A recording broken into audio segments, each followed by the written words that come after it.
There's never a better way to start than dropping the quote of the week. And this week's quote of the week is from Napoleon Hill. And he had this to say: if you cannot do great things, do small things in a great way. If you cannot do great things, do small things in a great way. I don't want to expatiate on it.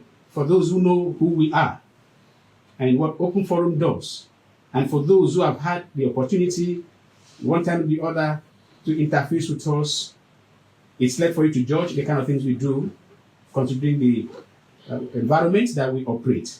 And we have also seen others who are doing very small things, but in great ways, because you don't have to wait for billions. You don't need to own an office. Some people say without political office, you can never contribute. Very wrong. Non-state actors are the one holding Nigeria to ransom.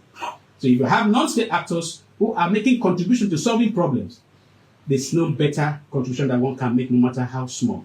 And that is what we do in Open Forum. Having said that, last week we had amazing guests, two professors. Distinguished Professor Hilarian is a world-renowned scientist and educator and researcher and poet. And we also had Associate Professor Happiness Uduk, two-time ASU chairman, University of Uyo, and she's currently the South Zonal Coordinator for ASU. Amazing woman who is a comrade, and a comrade indeed. So we looked at a number of issues, but these were the resolutions that we had last week. The one was that Akwa State government should implement available master plans on different sectors instead of ad hoc approaches to development. And some of those master plans were named, like the Akwa State Education Roadmap, Strategic Education Roadmap, 2020-2030. And we also had the Sustainable Development Program Master Plan that was also put together by Professor Hilarian. And there are a number of others. But we have education facing serious crisis, whereas there's a master plan lying down there. Second advocacy that we arrived at was that Akwa State government should have a roll call of Akwa Ibom experts in various fields of human endeavors and mobilize best brains at home and in diaspora to aid development of the state. It was resolved that mostly what we have are just politicians who keep being recycled year in, year out. They are in government during election. Almost all of them are given political roles to play. And by the time they are through, they are called stakeholders, they decide, and it is a vicious circle which has to be broken. Meanwhile, we have best brains across the world. So we have said we need to have a roll call of experts, no matter where they are in the world. It doesn't have to be everybody. You must. And today, by the grace of God, we have one of them right here in the studio. The third was that Akwa State government should, as a matter of priority, ensure the completion of the Science Park. Science Park was like other legendary visions by Oba Nwata.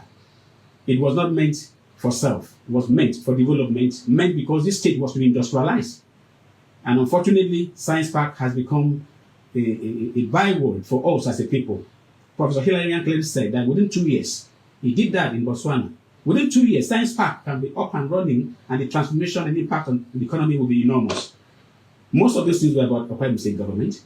The last was that we also had that stakeholders should engage the federal government to ensure that the national tax reform bill does not include the scrapping of TED fund. That is the position of ASU, as mentioned, as stated by Associate Professor Happiness Uduk, who, like I said, is a two-time ASU chairman, University of Uyo, and currently the zonal coordinator of ASU, the Calabar zone, because the fear is that there is the thinking that NEL fund will replace TED fund. And when people know what TED fund has done in tertiary institutions in Nigeria, it will be almost unthinkable that the TED fund could be scrapped. So those were the key advocacies. The last was that we hosted a young lady who is an orphan, a young lady who is living with disability, a young lady who dropped out of the University of Uyo at 400 level.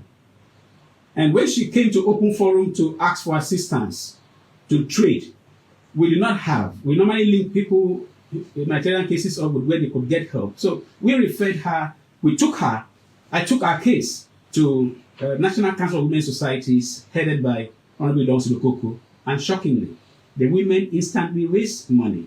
I learned they raised about 20,000 on their own. And Okoko on her own added 20,000, maybe 40,000, and we were called up, and that money was presented to the lady to go and start training on fruits.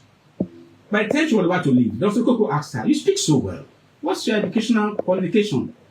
And she said she dropped out of University of Uyo. Communication at 400 level. What? It's a story for another day. The long and short is that her disability became a very serious burden to Dr. Okoko because she actually went and started training on the fruits with 40,000. And Dr. Okoko couldn't take it, and she decided to take her to a bone doctor. Her leg that has issue for about 30 years, as we speak, has improved for the first time in over 30 years. And then she had no way to stay. Dr. Okoko paid for a house for her. As we speak now, October Adolfo Sumon, she's from Oborokara, has a way to stay, and she has little support to feed, which is not consistent. And what she came to do here was to say thank you to Don Silokoko, Honorable Don Silokoko, the president of NCWS, and then the NCWS, and Open Forum, and then to make appeal that because her leg has started to be straightened reasonably, the nerves need attention, and she can't afford that, and she needs a job to be able to feed, while we make efforts to appeal to the VC of the University of Uyo to please grant her amnesty, let that orphan finish her education.